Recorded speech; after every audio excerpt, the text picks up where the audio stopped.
ಸ್ನೇಹಿತರೆ, ಇವು ಯಾವ ರೀತಿಯ ಆಹಾರ ಪದಾರ್ಥವೆಂದರೆ, ಪ್ರತಿದಿನ ಈ ಆಹಾರ ಪದಾರ್ಥಗಳನ್ನು ಸೇವಿಸಿ ಸಾವಿರಾರು ಜನರು ಹಾರ್ಟ್ ಅಟ್ಯಾಕ್ ಹಾಗೂ ಸ್ಟ್ರೋಕ್ನಿಂದ ಸಾವನ್ನಪ್ಪುತ್ತಿದ್ದಾರೆ. ಹೇಳಬೇಕೆಂದರೆ ಇಡೀ ಪ್ರಪಂಚದಲ್ಲಿ 84% ಜನರು ಪ್ರತಿದಿನ ಈ ಆಹಾರ ಪದಾರ್ಥಗಳನ್ನು ತಿನ್ನುತ್ತಿದ್ದಾರೆ. ಅಷ್ಟೇ ಅಲ್ಲದೆ ಈಗ ಬರುತ್ತಿರುವ ಜನರೇಷನ್ಗಳು ಕೂಡ ಬೊಜ್ಜಿನ ಸಮಸ್ಯೆ, ಆರೋಗ್ಯ ಸಮಸ್ಯೆ ಹಾಗೂ ಈ ಆಹಾರ ಪದಾರ್ಥಗಳಿಗೆ ಅಡಿಕ್ಟ್ ಆಗುತ್ತಿದ್ದಾರೆ. ಈ ಆಹಾರ ಪದಾರ್ಥಗಳನ್ನು ಸೇವಿಸುವುದನ್ನು ಬಿಡದೇ ಇದ್ದರೆ ಅಚಾನಕ್ ಆಗಿ ಹಾರ್ಟ್ ಅಟ್ಯಾಕ್, ಸ್ಟ್ರೋಕ್ನಿಂದ ಸಾವನ್ನಾಗಬಹುದು. ಈಗಿನ ಜನರೇಷನ್ ತುಂಬಾ ತಿಳುವಳಿಕೆ ಉಳ್ಳವರು. ಅವರು ಆರೋಗ್ಯದ ಬಗ್ಗೆ ಹೆಚ್ಚಿನ ಕಾಳಜಿ ವಹಿಸುತ್ತಾರೆ. ಆದ್ದರಿಂದ ಈ ಆಹಾರ ಪದಾರ್ಥಗಳನ್ನು ತಿನ್ನುವುದನ್ನು ನಿಲ್ಲಿಸುತ್ತಾರೆ ಎಂದು ನಾವು ಅಂದುಕೊಳ್ಳಬಹುದು. ಆದರೆ ಅದು ಸಾಧ್ಯವಿಲ್ಲ. ಏಕೆಂದರೆ ಈಗಿನ ಜನರೇಷನ್ ಈ ಆಹಾರ ಪದಾರ್ಥಗಳಿಗೆ ಅಡಿಕ್ಟ್ ಆದಂತೆ ಪ್ರತಿದಿನವೂ ಈ ಆಹಾರ ಪದಾರ್ಥಗಳಿಲ್ಲದೆ ಅವರು ಜೀವನವನ್ನೇ ಮಾಡುವುದಿಲ್ಲ ಎನ್ನುವಂತೆ ವರ್ತಿಸುತ್ತಿದ್ದಾರೆ. ಆದ್ದರಿಂದಲೇ ಹಾರ್ಟ್ ಅಟ್ಯಾಕ್ ಎನ್ನುವುದು ಇಡೀ ಪ್ರಪಂಚದಲ್ಲಿ ಹೆಚ್ಚಾಗಿ ಕಾಣಿಸಿಕೊಳ್ಳುತ್ತಿದೆ. ಸ್ನೇಹಿತರೆ, ಅದಕ್ಕೂ ಮೊದಲು ನನ್ನದೊಂದು ಕಳಕಳಿಯ ವಿನಂತಿ. ಎಷ್ಟೋ ಜನ ವಿಡಿಯೋ ನೋಡುತ್ತೀರಿ, ಆದರೆ ಲೈಕ್ ಮಾಡುವುದನ್ನು ಮರೆತು ಬಿಡುತ್ತೀರಿ. ದಯವಿಟ್ಟು ಲೈಕ್ ಮಾಡಿ, ನಿಮ್ಮ ಅನಿಸಿಕೆ ಅಭಿಪ್ರಾಯಗಳನ್ನು ಕಮೆಂಟ್ ಮಾಡುವ ಮೂಲಕ ತಿಳಿಸಿ.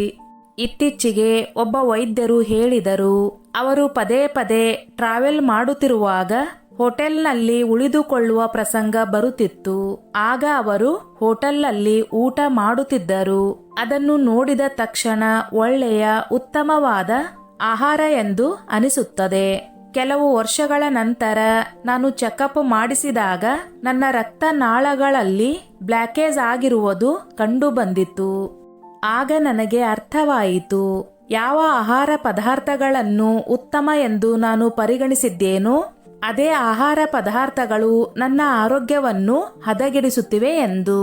ಆರ್ಟಿಸ್ ಅಂದರೆ ರಕ್ತನಾಳಗಳಲ್ಲಿ ಅಂಟಿನಂತಹ ಕೊಬ್ಬಿನ ಪದಾರ್ಥಗಳು ಶೇಖರಣೆಯಾಗುತ್ತಾ ಹೋದಂತೆ ಒಂದು ದಿನ ಅದು ಪೂರ್ತಿಯಾಗಿ ಬ್ಲಾಕೇಜ್ ಆದಾಗ ರಕ್ತದ ಹರಿವು ಕೂಡ ನಿಂತು ಹೋಗುತ್ತದೆ.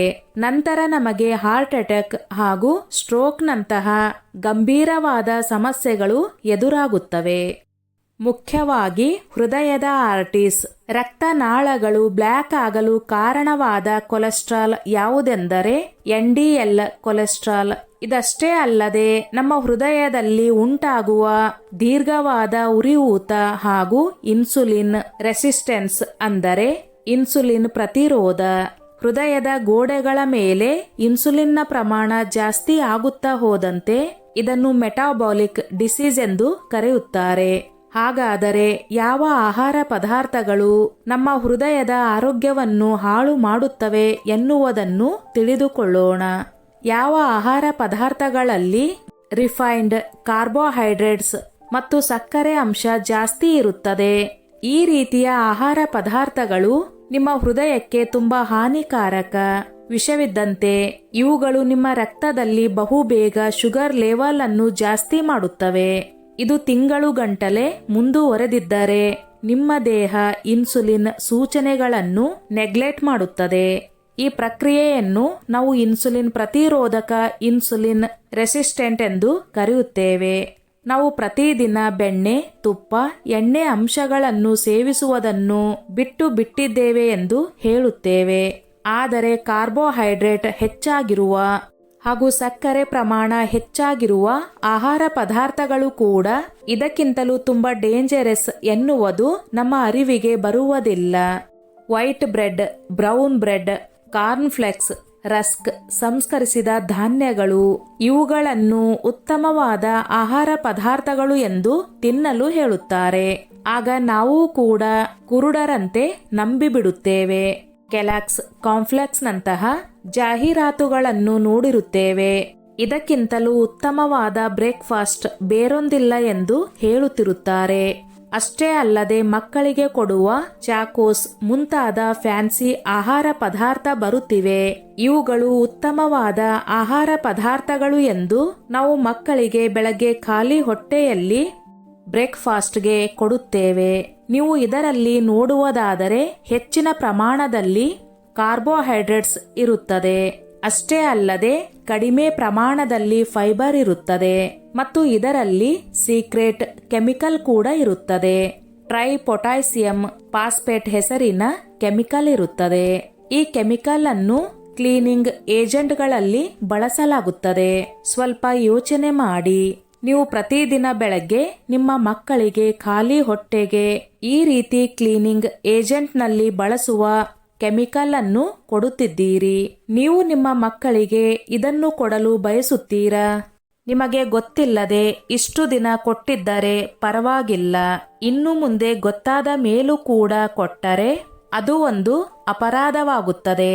ನಿಮ್ಮ ಮಕ್ಕಳ ಆರೋಗ್ಯಕ್ಕೆ ಹಾನಿ ಉಂಟಾಗುತ್ತದೆ. ನೀವು ಪ್ರತಿದಿನ ಸೇವಿಸುವ ಸಂಸ್ಕರಿಸಿದ ಧಾನ್ಯಗಳಲ್ಲಿ ಶುಗರ್ ಹಾಗೂ ರಿಫೈನ್ಡ್ ಕಾರ್ಬೋಹೈಡ್ರೇಟ್ಸ್ ಹೆಚ್ಚಿನ ಪ್ರಮಾಣದಲ್ಲಿ ಇರುವುದರಿಂದ ಇದು ನಿಮ್ಮ ದೇಹದಲ್ಲಿ ಬ್ಲಡ್ ಶುಗರ್ ಅನ್ನು ವೇಗವಾಗಿ ಹೆಚ್ಚಿಸುತ್ತದೆ. ನಿಮ್ಮ ಶುಗರ್ ಲೆವೆಲ್ 140ಕ್ಕಿಂತ ಹೆಚ್ಚಾಗುತ್ತಾ ಹೋಗುತ್ತಿದ್ದರೆ ನಿಮ್ಮ ಆರ್ಟೀಸ್ ರಕ್ತನಾಳಗಳಲ್ಲಿನ ಒಳಪದರ ಬರ್ನ್ ಆಗುತ್ತಿದೆ ಎಂದರ್ಥ. ನಂತರ ಕಿತ್ತಳೆ juice, flavoured milk, packaged fruit juice, flavoured lassi ಇವು ಉತ್ತಮವಾದ ಆರೋಗ್ಯ ಪಾನೀಯಗಳು ಎಂದು ಮಾರ್ಕೆಟ್ನಲ್ಲಿ ನಮಗೆ ಮಾರುತ್ತಾರೆ. ಕೇವಲ ಕಿತ್ತಳೆ ಹಣ್ಣನ್ನು ತಿಂದರೆ ಅದರಲ್ಲಿ 11 ಗ್ರಾಂನಷ್ಟು ಕಾರ್ಬೋಹೈಡ್ರೇಟ್ ಹಾಗೂ 3 ಗ್ರಾಂನಷ್ಟು ಫೈಬರ್ ನಮ್ಮ ದೇಹಕ್ಕೆ ಸಿಗುತ್ತದೆ. ಆದರೆ ಅದೇ ಕಿತ್ತಳೆ ಹಣ್ಣಿನ ಜ್ಯೂಸನ್ನು ನಾವು ತೆಗೆದುಕೊಂಡರೆ 28% ಕಾರ್ಬೋಹೈಡ್ರೇಟ್ ಹಾಗೂ 0% ಫೈಬರ್ ಸಿಗುತ್ತದೆ. ಈ ರೀತಿ ಮಾರ್ಕೆಟ್ನಲ್ಲಿ ಸಿಗುವ ಜ್ಯೂಸ್ಗಳನ್ನು ನಾವು ಸೇವಿಸುವುದರಿಂದ ನಮ್ಮ ದೇಹದಲ್ಲಿ ತಕ್ಷಣ ಶುಗರ್ ಲೆವೆಲ್ ಹೆಚ್ಚಾಗುತ್ತದೆ. ಇದರಿಂದ ಹೃದಯದ ಆರ್ಟಿಸ್ನ ಒಳಭಾಗದಲ್ಲಿ ಬ್ಲಾಕೇಜ್ ಆಗಲು ಶುರುವಾಗುತ್ತದೆ. ಅಷ್ಟೇ ಅಲ್ಲದೆ ಈ ಜ್ಯೂಸ್ಗಳಲ್ಲಿ ಫ್ರಕ್ಟೋಸ್ ಕೂಡ ಇರುತ್ತದೆ. ಇದು ನಿಮ್ಮ ಲಿವರ್ನ ಆರೋಗ್ಯವನ್ನು ಕೂಡ ಹಾಳು ಮಾಡುತ್ತದೆ. 90% ಜನ ಪ್ರತಿದಿನ ಈ ಜ್ಯೂಸ್ಗಳನ್ನು ಕುಡಿಯುತ್ತಾರೆ. ದೇಹಕ್ಕೆ ಆರೋಗ್ಯವಾಗಿರುತ್ತದೆ ಎಂದು ಮಕ್ಕಳಿಗೆ ನಾವು ಕೊಡಿಸುತ್ತೇವೆ. ಇದರಲ್ಲಿ ವಿಟಮಿನ್ಸ್, ಮಿನರಲ್ಸ್ ಹೆಚ್ಚಾಗಿರುತ್ತವೆ. ಮಕ್ಕಳ ಆರೋಗ್ಯಕ್ಕೆ ಒಳ್ಳೆಯದು ಎಂದು ನಾವು ಅಂದುಕೊಂಡಿರುತ್ತೇವೆ. ಈ ರೀತಿ ಪ್ರೊಸೆಸ್ಡ್ ಫುಡ್ ತಯಾರಿಸುವ ಕೋಟಿಗಟ್ಟಲೆ ಕಂಪನಿಗಳು ಹಣವನ್ನು ಸಂಪಾದಿಸುತ್ತವೆ. ಅವರು ನಮಗೆ ಜಾಹೀರಾತಿನಲ್ಲಿ ಮೂರ್ಖರನ್ನಾಗಿ ಮಾಡುತ್ತಾರೆ. ನಮ್ಮ ಪ್ರಾಡಕ್ಟ್ ತುಂಬಾ ಒಳ್ಳೆಯದು, ನಿಮ್ಮ ಆರೋಗ್ಯಕ್ಕೆ ಸೇಫ್ ಆಗಿದೆ ಎಂದು ನಮಗೆ ಹೇಳುತ್ತಾರೆ. ನಿಮಗೆ ಗೊತ್ತಿದೆಯೇ, Dabur real juice, Tropicana, Amul flavoured milk, corn flakes ಹಾಗೂ ಮಿಲ್ಕ್ ಶೇಕ್ ಅವುಗಳು ನಮ್ಮನ್ನು ಆಕರ್ಷಿಸುತ್ತವೆ. ಇವುಗಳನ್ನು ಸೇವಿಸಿದರೆ ನಮ್ಮ ದೇಹಕ್ಕೆ ಯಾವುದೇ ಹಾನಿ ಆಗುವುದಿಲ್ಲ ಎಂದು ನಾವು ಖುಷಿಯಿಂದ ಅವುಗಳನ್ನು ಸೇವಿಸುತ್ತೇವೆ. ಆದರೆ ನಿಮಗೆ ಗೊತ್ತಿದೆಯೇ, ಈ ಎಲ್ಲಾ ಆಹಾರ ಪದಾರ್ಥಗಳು ನಮ್ಮ ದೇಹಕ್ಕೆ ತುಂಬಾ ಹಾನಿಕಾರಕ. ಕಂಪನಿಗಳಿಗೆ ಅವರ ಪ್ರಾಫಿಟ್ನ ಬಗ್ಗೆ ಚಿಂತೆ ಇರುತ್ತದೆ, ನಿಮ್ಮ ಆರೋಗ್ಯದ ಬಗ್ಗೆ ಅಲ್ಲ.